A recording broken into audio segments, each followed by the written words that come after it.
সফলভাবে হয়েছে ব্রেইন টিউমারের অস্ত্রোপচার। খুলনায় আধুনিক প্রযুক্তির ব্যবহার করে 3 ঘন্টার চেষ্টায় এন্ডোস্কোপের মাধ্যমে অস্ত্রোপচারে সফল হন চিকিৎসকরা। সুস্থ আছেন রোগী।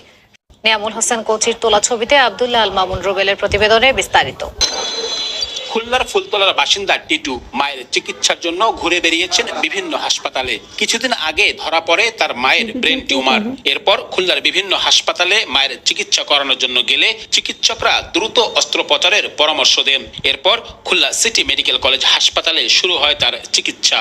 আমার মা ইনশাল্লাহ এখন অনেক সুস্থ আর কি, এবং খুলনাতে এই প্রযুক্তিটা আসলে হয়তোবা সবার জন্য এটা ভালো হবে। চিকিৎসকরা জানান কোন রকম কাটাছেঁড়া ছাড়াই এন্ডোস্কোপি, এন্ডোনেজাল, ট্রান্সস্পাইনেজালের মাধ্যমে ব্রেন টিউমার অপসারণ করা হয়। এজন্য আধুনিক প্রযুক্তি ব্যবহার করা হয়েছে। টিউমারটা আমরা সার্জারি করেছি একটা ন্যাচারাল রুট, অর্থাৎ নাকের ছিদ্র দিয়ে আমরা এন্ডোস্কোপিক পদ্ধতিতে যে ওখান থেকে আমরা টিউমারটা নিয়ে এসেছি। এই সুবিধা হলো যে আপনার কোনো কাটাছেঁড়া নাই, তারপরে ব্লিডিং কম হয়, রক্তক্ষরণ কম হয়, পেশেন্টের কম সময় হসপিটালে থাকতে হবে। ব্রেন টিউমার হলে একজন নিউরোসার্জনকে দেখান। হাসপাতালে চিকিৎসাধীন মীরা বেগম এখন অনেকটাই সুস্থ আছেন। আব্দুল্লাহ আল মামুন রুবেল, সময় সংবাদ, খুলনা।